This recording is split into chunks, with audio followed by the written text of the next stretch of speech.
The crash was anything but graceful.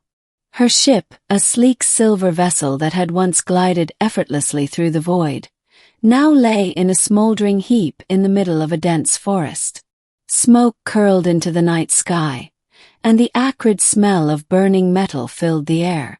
She stumbled out of the wreckage, her slender blue-tinged limbs trembling as she tried to steady herself. Her long, iridescent hair clung to her face, damp with sweat and soot. She was alone. Her name was Zynara, and she was a long way from home. Her planet, Lyria, had been destroyed in a cataclysmic war, leaving her as one of the few survivors.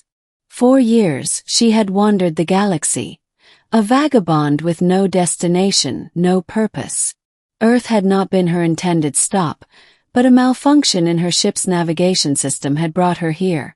A primitive planet, teeming with life but devoid of the advanced technology she was accustomed to. And now her ship was destroyed. She was stranded.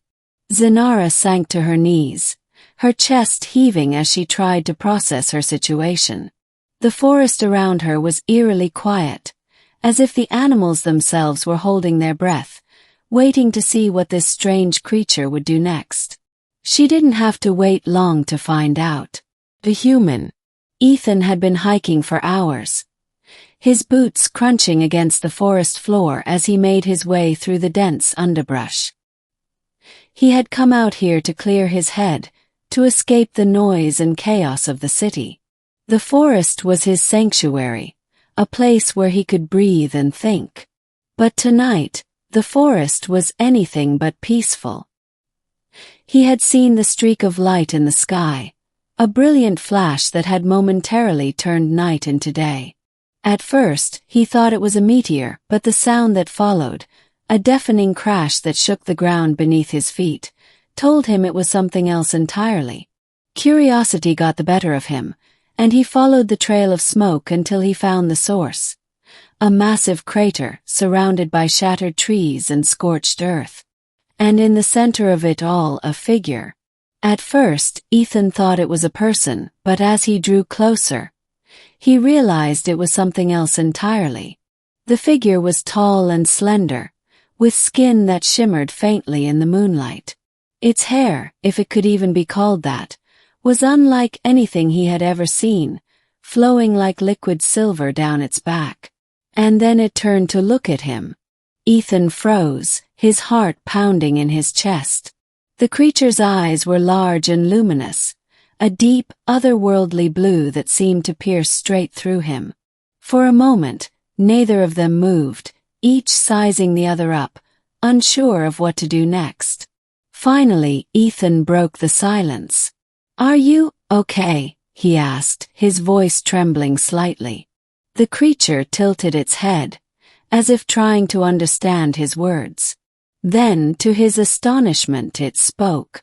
"I am unharmed," it said, its voice soft and melodic, with an accent that Ethan couldn't place. "But I am lost." Ethan blinked, his mind struggling to process what was happening. This was impossible. Aliens weren't real.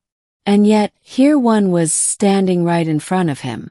"You're an alien," he said, more to himself than to her. The creature, Zynara, nodded slowly. "Yes, I am Zynara of Lyria. My ship, it is destroyed. I cannot leave this place." Ethan took a deep breath, trying to steady his nerves.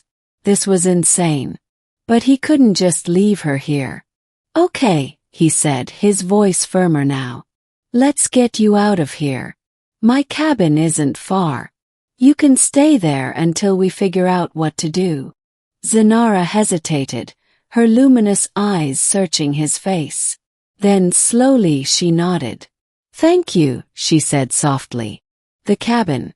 The walk back to the cabin was tense and silent.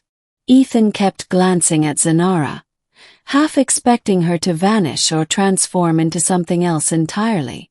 But she remained as she was, her movements graceful and fluid, as if she were gliding rather than walking.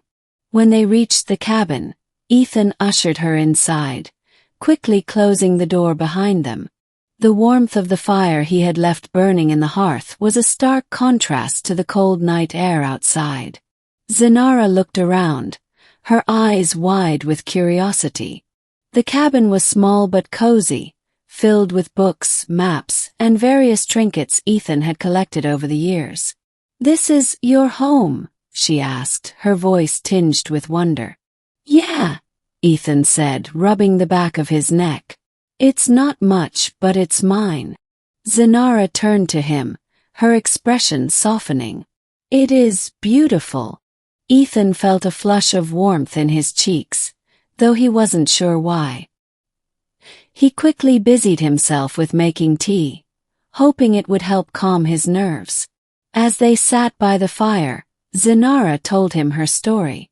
She spoke of her homeworld, Lyria, a planet of vast oceans and towering crystal spires. She spoke of the war that had torn it apart, of the friends and family she had lost. And she spoke of her journey through the stars, searching for a place where she could belong. Ethan listened in silence, his heart aching for her. He couldn't imagine what it must be like to lose everything, to be so completely alone. "I'm sorry," he said when she had finished. "I can't even begin to understand what you've been through. But you're not alone anymore. I'll help you whatever it takes." Zynara looked at him, her eyes shining with gratitude. "Thank you, Ethan. Your kindness. It means more to me than you know." Plan. Over the next few days, Ethan and Zynara worked together to come up with a plan. Zynara's ship was beyond repair, but she had managed to salvage a few pieces of technology that might be useful. Among them was a communication device, though it was badly damaged. "If I can repair this," Zynara said, holding up the device, "I may be able to send a signal to my people. There are others like me, scattered across the galaxy. If they receive my message, they will come for me." Ethan nodded, though the thought of her leaving filled him with a strange sense of loss. He had grown fond of Zynara in the short time they had spent together. Her presence had brought a sense of wonder and excitement to his life that he hadn't realized was missing. But he knew he couldn't keep her here. She didn't belong on Earth. Together, they worked tirelessly to repair the device. It was slow going and there were many setbacks, but eventually they succeeded. "It's ready," Zynara said, her voice trembling with excitement. "I can send the signal."